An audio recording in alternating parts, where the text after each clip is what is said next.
Dentro del género del retrato, el autorretrato es una vertiente particularmente interesante en el mundo del arte porque nos habla del autoconocimiento del propio artista, porque da espacio a lo lúdico, a formas transgresoras de presentarse al mundo. Ahora, el autorretrato durante el barroco va más allá de los límites. Les doy la bienvenida un nuevo viernes para volver al barroco que tanto nos gusta y que tanto aporta. Y hoy les propongo una entrada, además, bastante acotada, pero que nos va a permitir reflexionar sobre distintas modalidades del retrato y del autorretrato. Y con esto me refiero no solo a la efigie de una persona, sino también a pensar el retrato animado y el retrato viviente. Y no se trata de disfrazarse y estar detrás de un marco. Por cierto, del marco vamos a tener que hablar, aunque sea 2 palabritas, para entender dónde está la frontera, dónde está la transgresión y qué es lo que hacen algunos autores, Y con esto me refiero a 2 grandes, a Poussin y a Murillo, que como saben no estuvieron solitos en el mundo del barroco, con lo cual siempre de costado nos entra el gran Rembrandt. Así que súper propuesta la de hoy, Hay cosas del autorretrato que si bien las voy a mencionar, muy probablemente todos las tenemos en claro. Es un género que desde ya responde al principio del retrato, es decir, del latín retractus, ¿no? Ir hacia atrás. Por lo tanto, nos trae la imagen de una persona que no está, sino que nos la presenta. En el caso del autorretrato se juegan otras tantas cosas, ¿no? ¿Por qué un artista se autorretrataría? Y esto va un poco más allá del formato retrato cuadro, sino que tiene que ver con la problematización de la inserción autoral, porque los artistas se han metido a veces en los cuadros de distintas maneras. Algo de esto hablamos cuando nos metimos con Botticelli y la adoración de los magos. Todos sabemos que la idea del autorretrato un poco nace a partir del artista de tomarse como su propio modelo para hacer aprendizajes, que también al correr de los tiempos, sobre todo durante el Renacimiento, esto empezó además a ser una carta de presentación, es decir, una manera de vender y de mostrar el propio arte, y que es un ejercicio introspectivo, reflexivo, porque uno, estando por caso delante de un espejo, tiene que decidir cómo desea plasmarse. Algo sumamente difícil ya de por sí con cualquier modelo. Es muy común, a nosotros nos pasa hoy por hoy que nos hacemos una foto y decimos, no, esa foto horrible, saca otra. Bueno, imagínense esto llevado a un cuadro al óleo. Con lo cual, ser retratista, si bien nunca fue de los géneros más elevados en la historia del arte, realmente, había que saber lo que se hacía. Y había que lograr ese equilibrio entre la representación y lo que el modelo deseaba. Con lo cual tenía que responder, por lo menos desde el Renacimiento, a cierto principio de naturalismo, pero también tenía que tener su cuota de idealización. Ahora, no nos vamos a meter hoy con todo esto, sino que vamos a tratar de entrar a algunos juegos que se dan en el retrato a partir del barroco. Para eso, tenemos que empezar un poquito antes. Esta cosa del retrato de una persona o una serie de personas representadas en un marco. ¿Qué es eso? ¿De dónde viene? Bueno, una imagen muy representativa de todo esto nace con la historia esta de San Lucas pintando a la Virgen. Lo hemos hablado con el gremio de San Lucas. Por caso, ¿qué es lo que vemos aquí? Es la aparición del modelo en el marco de la ventana. San Lucas lo mira y lo pasa al lienzo, porque asumimos que es un lienzo lo que tiene delante en el caballete. A ver, hay toda una tradición a esta idea de la ventana a través de la cual la Virgen y el niño se aparecen en la tradicional historia al primer pintor cristiano, ¿no? San Lucas. Es cierto que con el paso del tiempo, a través de la Edad Media, en el Renacimiento, esa ventana se independiza y aparece prácticamente sola como marco, ¿no? Ya no necesitamos necesariamente ver a San Lucas retratando a la Virgen, sino que vemos a la Virgen con el niño. Por caso, lo que estamos viendo es un retrato. Es decir, nosotros, espectadores, asumimos la misma posición del pintor y vemos directamente el lienzo que tenemos adelante. no toda la construcción de la escena. Ahora, nos podríamos preguntar como espectadores, ¿esa aparición en la ventana de la Virgen es lo que estamos viendo? ¿Estamos experimentando lo mismo que San Lucas? ¿O estamos ante una transposición, ante una copia fiel de lo que vio San Lucas? Es decir, ¿estamos ante una imagen viva o ante una representación? Bueno, muy probablemente haya muchas respuestas a esta pregunta, pero lo que interesa aquí es, como dice Stoichita, ¿no?, en Cómo saborear un cuadro, problematizar la idea de la producción del propio cuadro. ¿Por qué? Porque hay algo, por caso del alféizar de la ventana, que me pone en una disyuntiva de saber si yo estoy al lado de San Lucas viendo a la Virgen, en el cual él sería el observador privilegiado, el ideal, porque es el que está pintando y yo estoy a un costado, yo soy el testigo de la aparición, o pensar que ese alféizar, que esa ventana, simplemente es parte del cuadro que está pintando San Lucas. A ver, ¿qué tendríamos que retener de esto? Que estamos ante una frontera y que es esa ventana que podría pertenecer a un mundo o al otro, es decir, al mundo de la realidad o al mundo de la representación, y que delimita de alguna manera una frontera, vamos a llamarlo frontera estética. Esa frontera, ya a partir del siglo XV, empieza a ser transgredida. Algo de esto vimos con Mantegna, ¿no? Por ejemplo, en este grabado, lo que está transgrediendo esa frontera, ese marco, es un almohadón. No es el traje de la Virgen, por ejemplo, como vimos antes. Pero no deja de haber una transgresión. ¿Por qué me voy hasta San Lucas y la Edad Media? ¿Y qué pasa en el siglo XV? Porque esta transgresión en el barroco se vuelve un ida y vuelta en un sutil sendero, vamos a decirlo así poéticamente, entre la imaginación y una realidad. ¿Qué pasa durante el siglo XVII? De alguna manera se busca un encantamiento que haga que el artista genere en el espectador un trastocamiento entre ficción y realidad. Lo que busca el artista del barroco es ficcionar la realidad y naturalizar la ficción. A ver, algo que todos conocemos en la literatura, ¿no? Pensemos en el Siglo de Oro y en el Quijote y en Cervantes. Ahí se está naturalizando una ficción y se está ficcionando una supuesta realidad. Esa confusión entre realidad y ficción del Quijote, y podemos traer otros tantos ejemplos de la literatura, también se da en la pintura. El trompe-l'œil, el trampantojo, esta idea de la vida como un sueño, tensan cada vez más ese mundo enmarcado, esa frontera estética. Es más, hay muchos casos en la literatura del Siglo de Oro que se los voy a traer a cuenta de algún capítulo de Retrato, en el que hay personas vivas, reales, en la ficción por supuesto, que se creen que están enmarcadas. Por caso, un juego que existiría, si yo por ejemplo agarro un marco en este momento, o algo símil, ventana, me lo pongo y digo, ¿esto es un retrato? ¿Es un pseudo retrato? ¿Qué es lo que se tensa en el barroco? Bueno,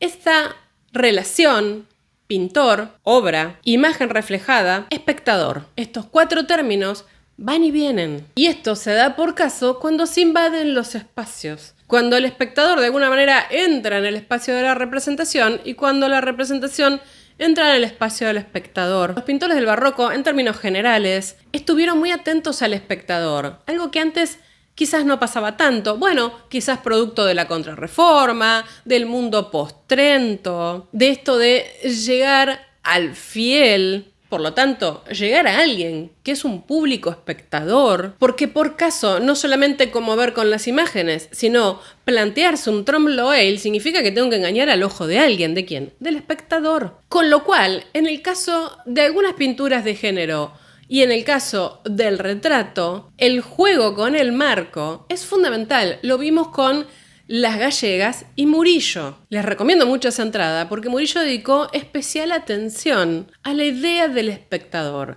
en toda su obra, En la religiosa ni hablar. Y él busca, ¿no?, distintas soluciones. Es casi innegable que en Las Gallegas, no lo vamos a repasar por supuesto, pero sí para mencionarlo, la relación entre el observador y el cuadro es el motivo principal de la pintura de Murillo. Cuando uno mira este cuadro, más allá de que no sabemos quién fue el comitente y toda la historia que tiene detrás, si hay algo que nos queda claro, es que hay un otro y que está presente todo el tiempo. Porque ¿a quién interpelan esas mujeres? ¿Con quiénes están jugando estas mujeres su juego visual? Este cuadro es para un otro que está ahí, del otro lado. Y hablando de mujeres en una ventana y de cómo empieza a aparecer un tipo de retrato que ya no solo está pensando en el otro, sino además que se está animando un poco más hacia el lado del otro, tenemos que traer al gran Rembrandt, siempre, una y mil veces. Este retrato de su mujer nos habla, en el caso de Rembrandt, de traer a cuenta una extensa tradición en los países del norte, en las escuelas del norte, de la representación, en donde se juega todo el tiempo con la frontera. De hecho, en las escuelas del norte era más que común, ¿no? La representación del retrato detrás de un parapeto, de una ventana, algo que luego calará muy fuerte, por ejemplo, en el Renacimiento veneciano. Y estamos hablando de la época de los primitivos flamencos, de los hermanos Van Eyck, por caso. Pero vamos a Rembrandt.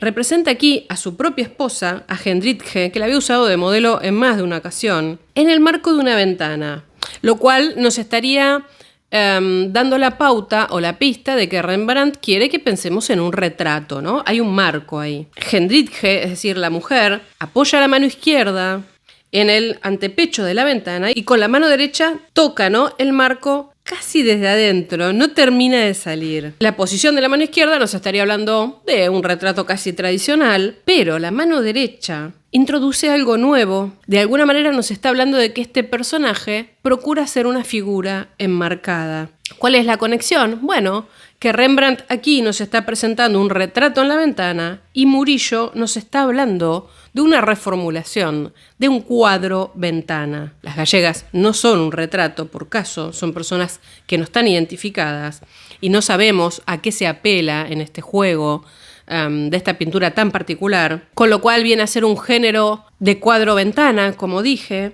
mientras que Rembrandt sí nos presenta a su mujer, que como ya dije la retrataba muchísimas veces, en este caso un tanto pensativa, una mirada muy especial, con algún mensaje, ¿no? Vean ustedes ese anillo que tiene sobre el corazón. Estaría hablando de sus virtudes domésticas, de ama de casa, algo que significaba por caso en ese momento, que era, bueno, muy apropiada para su origen, ¿no? Pensemos que Hendritje era empleada doméstica prácticamente en origen de Rembrandt. A ver, Rembrandt y Murillo acá estarían respondiendo a géneros distintos, pero lo que nos interesa es que nos están dando cuenta de un recurso que nos muestra una forma de producir cuadros en donde se juega con una suerte de marco pintado. Léase ventana. Quiero decir, estos cuadros muy probablemente tienen otro marco físico, pero nosotros los observamos aquí a través del marco pintado que ellos pusieron y que en este caso incipientemente lo transgreden. Si miramos los dos, lo que se construye acá es una suerte de continuum entre el espacio de la imagen y el espacio de la existencia, de la vida real, de donde estamos nosotros. Lo cual, a su manera, cada una de ellas nos lleva a pensar, bueno, el estatuto de la imagen. ¿Cuáles son los límites de la ficción y de la realidad? Ahora, esto en otras obras, vamos a volver a Rembrandt, inevitablemente, muta, ya no se mantiene dentro de esos límites en los que sabemos que más o menos está la ficción detrás del parapeto y de este lado hay otro espacio. Vamos a ver estos retratos. Nicolas Van Beek y su esposa, Agatha Bass. Estamos hablando de la década de 1640 y de Rembrandt. Estas figuras se apoyan parcialmente en el marco y parecen venir hacia nuestro mundo, al mundo del espectador. Ahora acá ya no es una pseudo ventana el cuadro, sino que es un marco pintado, es decir, es un marco de cuadro pintado. Esto hace que la frontera sea mucho más atractiva. Estoy viendo a una persona que está apoyada en el marco de un cuadro, no en una ventana o en una puerta. Y se trastoca mucho más todo, porque Agatha, que nos está mirando atentamente, se apoya con una mano en el marco del cuadro, algo que por ejemplo habíamos visto en Hendritje, pero vean ustedes, el abanico pasa el marco del cuadro pintado y se convierte, por tanto, en un objeto real. Estaríamos ante la presencia de retratos animados, es decir, que incorporarían por la propia transgresión dentro de la pintura parte del mundo real en ellos. Partimos del retrato en un parapeto, en un apoyo, pasamos al retrato en la ventana y acá ya superamos ese límite. Incluso quienes estudian estos cuadros dicen, bueno, hay unas poesías, la galería de Jean Battista Marino de 1619, en donde hay un poema que tiene por tema una imagen cruel. ¿Y qué es lo que pasa ahí? Bueno, hay un poeta enamorado que está frente a un retrato y suplica de alguna manera que abandone su estatus de imagen, casi que muerde el marco para que la persona salga. Y de alguna manera Rembrandt, con el caso que vimos, está logrando eso, ¿no? Está entrando en el mundo de la aparición, porque sale de la pintura, de eso que está ahí congelado y que no interactúa con nosotros. Ahora, todo esto, todas estas obrazas que vimos, era para llegar a este momento, a lo que yo les quería contar. Porque vamos a entrar en otro nivel, ¿eh? Nicolas Poussin, ese hombre que todo el tiempo, cada vez que hablamos de él, nos deja con la boca abierta porque no sabemos qué interpretar. ¿Qué hace Poussin? Hace un autorretrato convertido en retrato fuera del cuadro. Algo que podríamos decir y resumir como retrato viviente. Vamos a verlo. 1650. Este retrato es una obraza. Por suerte hay bastante documentación, porque incluso se conserva la correspondencia de Poussin con quien le solicitó este autorretrato. Para contarles un poco, el cuadro fue hecho a petición de Chanteloup, que era un coleccionista y amigo de Poussin, que en realidad escribe que quería tener un retrato de él para su colección. No le pide un autorretrato, le pide un retrato de él, es decir, se lo podía haber pintado cualquier otro artista. Lo cual nos está hablando de, digamos, la importancia de la figura de Poussin para ese momento ya, ¿no? Era un tipo súper famoso y valorado. Ahora, ¿qué hace Poussin? Decide autorretratarse, no le pide a otro que lo pinte. Incluso, lo voy a citar, explica: yo habría encargado ya mi retrato para enviároslo como deseáis, pero me obliga a gastar una decena de doblones para una cabeza a la manera del señor Mignard, que, de lo que conozco, es quien los hace mejor, aunque fríos, a más acotados, retocados y sin ninguna espontaneidad ni vigor. Paréntesis, te la regalo tener a Poussin de crítico de arte, ¿no? Menos mal que se dedicó a la pintura. Cuestión es que Poussin decide autorretratarse. Vamos a tratar de entender qué vemos. Se presenta él en primer plano y de medio cuerpo. Tiene una toga, vestida tipo la antigua, lleva un libro en la mano. Es decir, toga, libro. Estamos ante un Poussin humanista, no es ningún artesano. Quiere decir, vean ustedes que no es el típico retrato presentándose como pintor. Igual esto lo vamos a problematizar, pero por caso, no es que en su mano tiene un pincel, una paleta. El arte, su arte, aparece en el fondo. Lo que hace Poussin acá es como un sistema simbólico, en donde su arte lo ayuda a él a destacarse como pintor, porque detrás de las figuras y en planos superpuestos tenemos varias telas y todas se ven solo en alguna parte. A ver, la cabeza de Poussin supera la altura en todas, ¿no? Lo que hace Poussin es ponerse en un contexto, es decir, está fuera del marco en este autorretrato. Además, vemos que uno de los lienzos está preparado. Eso es un detalle que nos dice que el pintor parece haber salido, o incluso lo podemos pensar como que todavía no entró en la pintura. Por tanto, Poussin hizo un retrato viviente, porque él todavía no está plasmado en la pintura. Su figura se proyecta sobre el fondo del arte. Y hay una tela, además, que tiene una inscripción. Ya vamos a meternos con esto. ¿Qué es lo interesante acá de Poussin? Como que invierte todo. No hace un autorretrato en un determinado contexto, por ejemplo, el pintor pintando el retrato, sino que él sale del marco, o como dije, todavía no entró al marco, pero pone todas las telas de fondo. ¿Qué es lo que puede poseer la tela de fondo? Su nombre y la fecha. Todavía él no está ahí. Y de hecho es muy interesante porque todo este contexto que hace al arte, él lo menciona en una carta a Chanteloup. Lo voy a citar. Él, el retrato, estará en la colección tan dignamente como lo estuvo el de Virgilio en el Museo de Augusto. Es decir, este retrato, como yo estoy chita, de Poussin Virgilio, se destina a un museo, a una colección, que es la de Chanteloup. Y el contexto en el que va a estar expuesto ya está incorporado en el propio cuadro. Es como si Poussin hubiese incluido el museo o la colección dentro de su propio retrato. Ahora, todo lo que uno puede pensar a partir de una obra de Poussin. ¿Por qué hay más? Esas telas que están ahí al fondo, que le dan cierta geometría, ¿no? Nos están hablando de otra cosa, porque están representando a la obra pictórica, pero desde múltiples situaciones. La tela preparada, el lienzo pintado, el marco, el reverso de la tela. Estos cuadros telas que se ven de fondo se superponen en el espacio, del cuadro por supuesto, y parecen como movidos hacia los bordes. Ahora, se deslizan unos sobre otros, ¿no?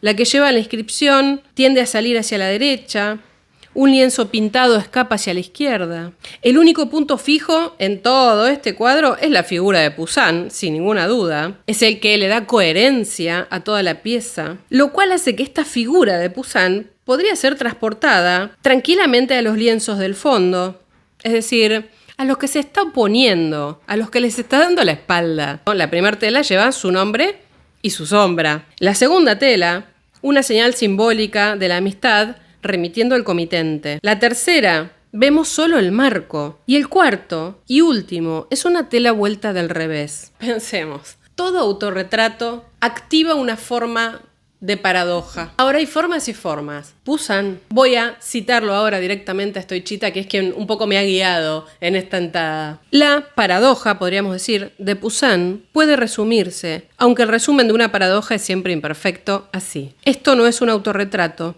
Lo que veis es Poussin, aguardando a que alguien sea capaz de fijarlo junto a su nombre. Y ahora vamos a ir un poquito más en el retrato viviente. Volvemos al gran Murillo. Miren, hoy hasta yo me emociono de lo que estoy hablando. Este autorretrato de la National Gallery, miren la sonrisa que tengo. 1675 o circa 1675. Murillo de alguna manera persiste en este tema que había abordado Poussin, ¿no? Cómo activar la paradoja del autorretrato desde otro lugar. Unos 20 años después de Poussin. Ya vimos cómo se relaciona Poussin con su propia semejanza. Poussin no había entrado en el cuadro. Ahora, ¿Murillo qué hace? Murillo sale del cuadro, sostiene su propio marco, un marco oval que recoge, por supuesto, su semejanza, su representación. Pero la mano derecha traspasa la superficie invisible y nuevamente se mete en la representación de la realidad. Está en la realidad desde un lugar distinto, saliendo del marco. Y como dijimos antes, Poussin estaba en la realidad, ¿por qué? Porque no había entrado en el marco. El hecho de que la mano esté apoyada, sosteniendo o agarrando, como digo yo, el marco, nos está dando una señal de cómo él está también jugando con los límites del yo, de su propia persona. Se está ficcionando para salir de esa ficción. ¿Y qué hace? Lo mismo que Poussin, termina relativizando al máximo, la verdad, las propiedades de la imagen. Vamos a pensarlos un poquito en comparación, porque voy a ir hablando de uno y de otro. En el caso de Poussin, la inscripción estaba en el cuadro. Era lo único que podía tener el cuadro para Poussin. En el caso de Murillo, es distinto, porque está fuera del marco del cuadro, lo cual hace que este retrato se transforme como en un metacuadro, ¿no? Lo mismo que en Poussin. Y se integra a una escenografía alegórica que está fuera. Este autorretrato fue descrito por Palomino, ¿no? Y dice que es una cosa maravillosa, porque desarrolla todos los elementos contenidos in nuce en otro retrato de Murillo que fue el primero. Veamos un poquito cómo se representa Murillo. No se escapa casi a la convención, ¿no? Más allá de que se apoye sobre el marco, que eso es donde rompe la convención. Bueno, él está representado 3/4, la cabeza está en una posición frontal, su mirada está con nosotros, con el espectador. Este marco y él saliendo de él están sobre una mesa y en esa mesa, que hace de alegoría, están los atributos de la pintura. Y estas alegorías hacen de nexo, ¿no? Porque están fuera del marco de la representación y están a camino del espacio del espectador. Vean ustedes cómo Murillo se define también por su fama, por su gloria de alguna manera, pero desde otro lugar, porque estos atributos de la pintura, en tanto color y dibujo, vean ustedes las dos cosas, nos habla de lo que ha logrado Murillo como artista. Por eso son atributos alegóricos que están por fuera de su imagen. Y vamos a volver un poquito a Palomino y a conectar con el barroco. ¿Y qué dice? Murillo ha mejorado muchísimo en este retrato el estudio del natural. Esa característica que tanto mencionamos en el barroco y que se valoraba tanto en el pintor desde el Renacimiento. Igual lo del natural habría que problematizarlo como concepto, porque no es lo mismo lo natural en el Renacimiento que en el barroco, pero hoy no nos vamos a meter en eso. Y si quieren que algún día lo problematicemos, tendría que ser en un especial de martes, que este año todavía no he tenido tiempo de hacer. Me lo hacen saber en los comentarios. No puedo ser tan mal de dejarlo con las ganas, aunque sea una pequeña definición. El natural en el Renacimiento habla del natural griego, greco-romano si quiere, el natural de la antigüedad. En el barroco el natural se refiere a cierto naturalismo, es decir, realismo, de lo que tengo afuera, de lo que vivo. Super síntesis. No nos perdamos que estamos con Murillo. Entonces, este natural, decía, soporta ese retrato animado que nace de alguna manera como consecuencia del estudio del dibujo y del color.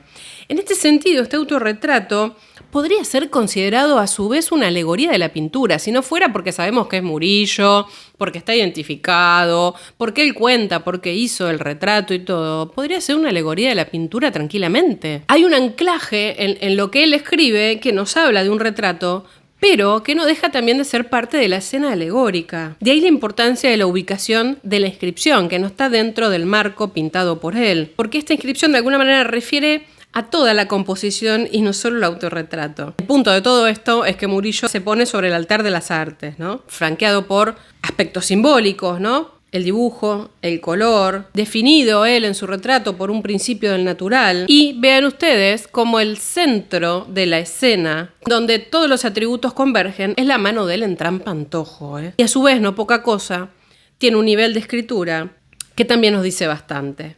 Esa zona crítica, digámosla, que está en el centro del cuadro, dice 3 líneas en latín y nos está dando un dato.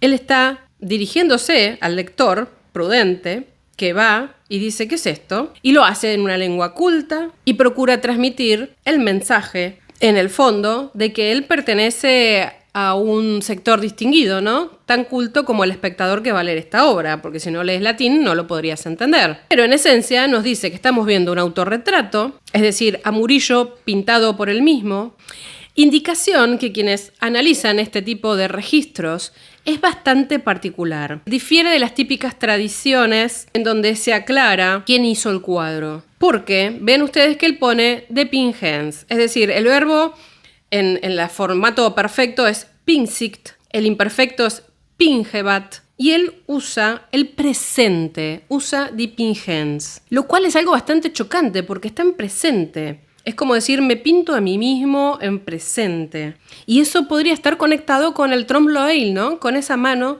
que sale del marco o que se apoya en el marco. Además, Murillo cuenta que se autorrepresentó para satisfacer los deseos y súplicas en concreto de sus hijos. En ese sentido parece una suerte de ex voto, ¿no? Tipo, mis hijos me lo pidieron, y es como un icono de padre sobre el altar de las artes.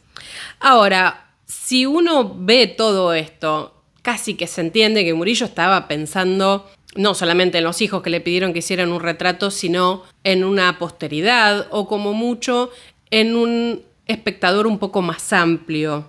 Quiero decir, en un público un poco más amplio. Porque no se está dirigiendo a los hijos. Nos está contando a nosotros espectadores que se pintó por cuenta de los hijos. Es decir, Murillo acá está pensando en la posteridad, para decirlo claro. Lo que nos lleva a pensar en el marco oval y también, como dijimos, en la escritura en latín. El marco oval es una fórmula antigua de la nobleza. Y esta representación de él en un marco nos está hablando de la imagen de la memoria. ¿Se acuerdan lo que dijimos al inicio en la definición? Traer algo del pasado. De hecho, si piensan, por ejemplo, en las vidas de Vasari, las ediciones que tienen grabados, por ejemplo, la de 1568, están los marcos, ¿no? Ovales. Todo estaría yendo entonces a representar un papel de legitimación de este artista. Es decir, entonces, estamos ante una pintura conmemorativa, autoconmemorativa por anticipado. Por otro lado, la otra novedad es este retrato oval, que no deja de ser el elemento más importante, porque es lo que complica la representación, lo que tensa la representación, que además lo convierte en retrato viviente, pero a su vez alegoría por todo lo que está afuera. En realidad tendríamos que definir esto como un cuadro en segundo grado, ¿no? Un cuadro dentro de un cuadro. Y por otro lado, quizás lo más importante de todo, diría yo, lo más significativo, es este autorretrato, nuevamente, como paradoja. Porque no sucede esta idea de intensificar la imagen dentro de un cuadro, sino que ese retrato oval, al fin y al cabo, es la aparición de una imagen viviente, es una imagen que sale de ese marco. Entonces, así como definimos la paradoja anterior, en Poussin, aquí podríamos decir, Murillo se pinta a sí mismo como un retrato extraordinariamente presente de un antepasado. Estamos ante un Murillo vivo que asume el papel de efigie, como si estuviéramos mirando a dos Murillos. Y en ese sentido, construye su propia paradoja. A ver, algunas ideas para profundizar esta idea del retrato viviente. ¿Murillo hace algo completamente novedoso? Bueno, podemos decir que sí para España. La tradición del retrato viviente ya existía. ¿En dónde existía? En las escuelas del norte. Holz, otro grande del que no hemos hablado directamente en este canal, nos da buenos ejemplos. Es algo que tenía una tradición bastante importante en las interpretaciones figurativas de Holanda. Vean ustedes cómo Holz trabaja con retratos ovales y un poco se anticipa, ¿no?, en esta idea del trompe-l'œil y saca la mano fuera del marco. A ver, soluciones que Rembrandt, que Holz ya habían experimentado no significa que Murillo tuviera contacto con ellas ni las copiara, porque no sabemos realmente si esto sucedió. De hecho, hasta es casi improbable. Pero es cierto que, por ejemplo, en los casos de Holz, bueno, esta mano que sale, un poco responde a la idea del retrato animado, a la Rembrandt, como vimos antes. Es esa persona que, bueno, pasa un poquito hacia nuestra realidad y nada más. Lo que está buscando Holz, como lo hizo también Rembrandt, es, bueno, tensar esa idea de frontera. Buscando documentación, una de estas imágenes fue grabada y había una copia en la Biblioteca Nacional de España, con lo cual quizás puede ser que Murillo haya visto este retrato de hombre. Pero es cierto que no estamos viendo una base sobre la que se apoye este hombre. Es casi como que simplemente estuviera pasando un poquito más del marco, estuviera interactuando con el espectador. Por el grabado y las inscripciones que tiene, se entiende que, bueno, la mano que sale del cuadro es algo más, ¿no? Es un elemento simbólico, porque conecta, ya sabemos, el campo del cuadro con el de la inscripción, que en este caso no estamos viendo, y unifica así texto e imagen. Quizás si Murillo vio esto, captó la idea y por eso tomó no solamente un marco oval para su autorretrato, sino también puso la inscripción afuera. Por último, si repasamos un poco las dos obras que vimos, la de Poussin y la de Murillo, Poussin se presenta como un humanista acompañado por las artes. Murillo se presenta como un pintor glorioso para la posteridad y todo lo que ustedes quieran, pero no deja de presentarse como un pintor en algún punto. Quiero decir, este pintor se retrata en un traje de hidalgo, como dueño de un arte liberal y que está haciendo ejercicio, ¿no?, de un libre intelecto. Algo que ya sabemos que en España todavía estaba en discusión en esta época, ¿eh? Quiero decir, este debate entre la pintura como arte liberal o arte mecánica o artesanía. De hecho, les voy a citar algo que dijo un contemporáneo. Esta es la pintura que debe a la mano su ser, su crédito, su fama, su gloria.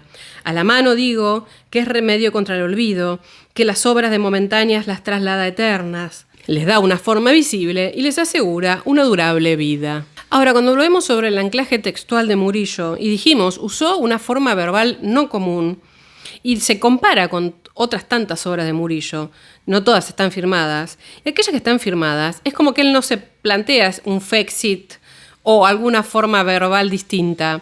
Pone Murillo F directamente. Y volvemos a la idea de Ipingere. Aparece una doble interpretación, porque no solo estaría remitiendo a la actividad de pintar, sino también a la actividad de representar, con lo cual, de nuevo, ¿no?, aporta más a la idea de paradoja. Esa inscripción nos estaría diciendo claramente que Murillo pinta al pintor Murillo. Distinto a lo de Poussin, que lo que nos dice en la inscripción es que estamos viendo la imagen de Nicolas Poussin, pintor. Es decir, no se hace ninguna alusión al hecho de que Poussin se haya pintado a sí mismo. ¿Por qué? Porque lo que estamos viendo en ese sentido sería a Poussin mismo, al vivo, y no al Poussin retratado. En cambio, Murillo se pone en los dos lados, como retratado y como vivo a través de la firma y a través de la mano. Es decir, ¿dónde está Murillo? Y en los dos lados. Y ahora, una chapa que no se las dije al inicio. Otro pintor, pero esta vez del inicio del 600, nos vamos a Italia y nos vamos a Annibale Carracci. Nos vamos a un ejemplo anterior a todo lo que vimos y absolutamente complejo. Este autorretrato sobre caballete. Ese gran dibujante que fue Carracci, ¿no? Sin duda. ¿Qué está haciendo este señor a inicios del siglo XVII? Un autorretrato que prácticamente tiene una función inaugural de siglo. El pintor hace su autorretrato, pero nos presenta a nosotros, espectadores, como lo que verdaderamente es decir, una pintura. Lo que vemos es la imagen de un autorretrato. De alguna manera, Carracci, tanto como lo hacía Poussin o como lo hizo Murillo, relativiza un poco el contexto de la génesis de este cuadro. El Carracci pintor aparece sobre el lienzo representado en el cuadro, y solo allí. Un momento antes, el pintor de carne y hueso estaba frente al caballete, pero ahora no está. Es decir, el autor, el pintor, está ausente. Lo que quedó es la imagen de él fijada sobre el lienzo, que es lo único que tenemos presente. Esta imagen, vean ustedes, que no tiene marco todavía. Lo único que tenemos es cierto contexto de creación. Aparece la paleta, que tiene una función claramente ahí. Está sobre el caballete, nos muestra al espectador una superficie de colores que se yuxtaponen sin orden, es decir, estuvo trabajando. Y son los mismos colores que vemos sobre el lienzo y que terminan componiendo el retrato. Es decir, paleta y cuadro y paleta se tocan, conforman un sistema que por un lado están contiguas y por otro lado están aisladas. No hay un término medio. ¿Por qué? Porque no vemos quién tocó la paleta y tampoco vemos quién tocó el cuadro. Este cuadro conforma un palincesto. Es decir, una primera opción es que este lienzo representa un retrato. ¿Un autorretrato? Nos preguntaríamos. Que ocupa toda la superficie. Esta imagen fue reemplazada por la escenificación de un autorretrato. Como si se abriera, ¿no?, el zoom y vemos todo lo que sucede. Y de hecho, cuando vemos, por ejemplo, los dibujos preparativos que hay en Windsor, nos encontramos, ¿no?, en la parte izquierda con 2 niveles en la página, donde se ve un retrato de busto, en un extremo un espejo ovalado, es decir, que nos estaría diciendo cómo se hizo ese cuadro a través de un espejo.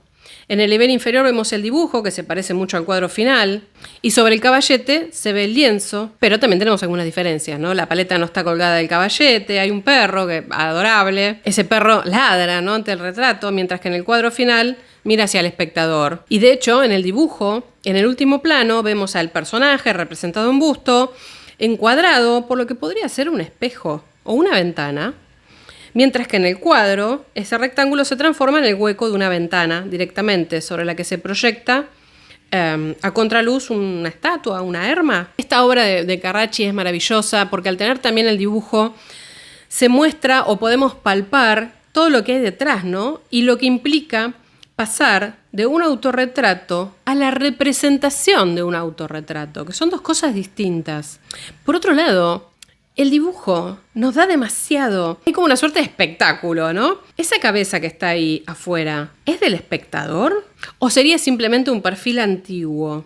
Nos queda la duda, ¿no? ¿Lo usó este papel como boceto para otra cosa o es parte de lo mismo? Porque es verdad que este personaje barbudo está abarcando como todos los registros de la representación, ¿no? Otra cosa que tiene esto respecto de los otros 2 que vimos es que este cuadro no lleva ningún tipo de firma o de inscripción, ¿no? El tema acá no es el yo escrito y el yo representado, sino es la fluctuación, vean ustedes, de otro tipo de paradoja. La ausencia del pintor y la presencia de la imagen. A ver, para acercarnos al cierre y algo que se debería disparar de todo esto que vimos.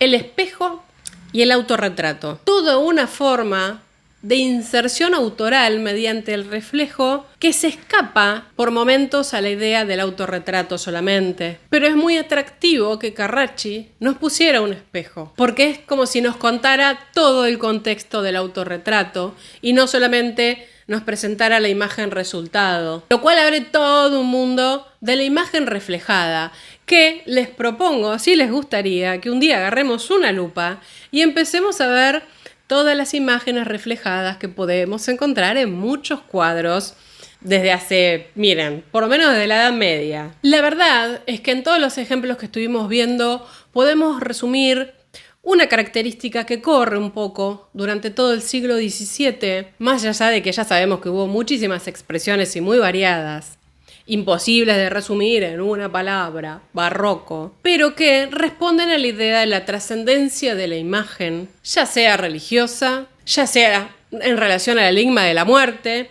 o ya sea a través de los sentidos, que es un poquito lo que estuvimos viendo hoy. Esa necesidad que tiene el siglo XVII de cruzar el límite, de llegar a otro estado, o de mostrarse en un estado intermedio, que realmente, bueno, nos pone en una situación inquietante, nos mete en la paradoja. Luego, y ya para cerrar, sabemos que el hecho de yo mismo como modelo dio pie a un montón de formas de expresar y de incluirse como pintor, ya sea como actor, como reparto, como miembro de un grupo, simulando ser otro personaje. Ya lo dije, como actor. Bueno, lo cual quiere decir que cuando dije como actor, quería decir como actor principal. Incluso transfigurado. Hay muchísimas formas de encarar el autorretrato. Obviamente hoy fue esa cosita de los límites del barroco y la paradoja, pero es un tema que podríamos desarrollar ampliamente. Entonces, hasta aquí la entrada del día de hoy. Espero que la hayan disfrutado, tanto como yo, que creo que se me nota. Háganme saber qué opinan ustedes de esto del retrato animado, del retrato viviente. Si les gustaría, como decía, que agarremos la lupa y vayamos a buscar reflejos de pintores. Que me parece una súper entrada esa, ¿eh? Bueno, acompáñenme ustedes con sus comentarios y sus likes. Y para no hacer esto muy largo, les digo que no olviden de suscribirse al canal.